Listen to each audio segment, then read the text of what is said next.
Tunguska, July 30th, 1908. In a remote area of Siberia, the morning calm was rocked by an explosion. The powerful blast was heard 1,000 miles away.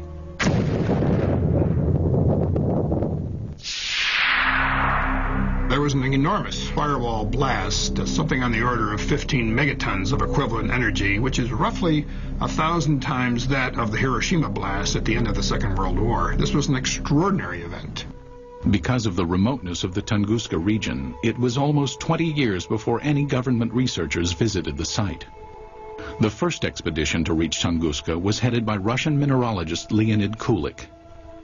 When the initial expedition got to the Tunguska area in 1927, the natives were reluctant to show the scientists into the region because they thought the god Agdi had devastated the area because of the wickedness that was going on, and he had destroyed the trees, killed the animals. Kulik eventually convinced locals to direct him to the blast location. Believing a meteorite had caused the massive explosion, Kulik assumed he would find a crater at the point of the meteorite's impact. To his surprise, there was none. He looked for meteorite samples on the ground because often when an object hits the Earth, it throws up debris, and the debris is recoverable around the edges of the crater. But of course he didn't find that either. What Kulik discovered has stirred UFO debate for decades. At the blast's epicenter was a frozen swamp with an untouched clump of fully grown trees in the middle. Circled around the grove, 10 million dead trees lay in a symmetrical ring, seemingly mowed down by a cosmic scythe. So here we have an enormous blast site with no crater, no fragments or meteorites around the rim of the crater, and this radial pattern of burnt trees knocked down for some 20 miles in all directions. In the years that followed, others traveled to Tunguska to study the unusual occurrence. There might have been fruits obtained by labors of another expedition sent by the head of the Soviet secret police in the late 1940s. But all we know is that such expedition existed. We do not know what has happened to the items and the information it collected. Further baffling ufologists were reports of radiation damage in the Tunguska blast region. There were also some reports of mutations taking place in plant life, and even some humans apparently suffered some gene damage.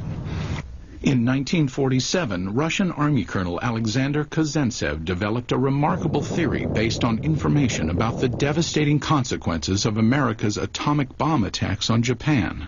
He was listening to the report about the nuclear bombardment.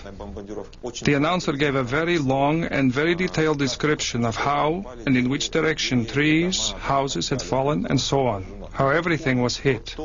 He realized that what had happened in Hiroshima, exactly the same happened at Tunguska, only nearly half a century ago. Kazantsev hypothesized that the nuclear-like devastation seen at Tunguska must have been caused by the crash of a nuclear-powered alien spacecraft. But the scientific community rebuffs the UFO theory.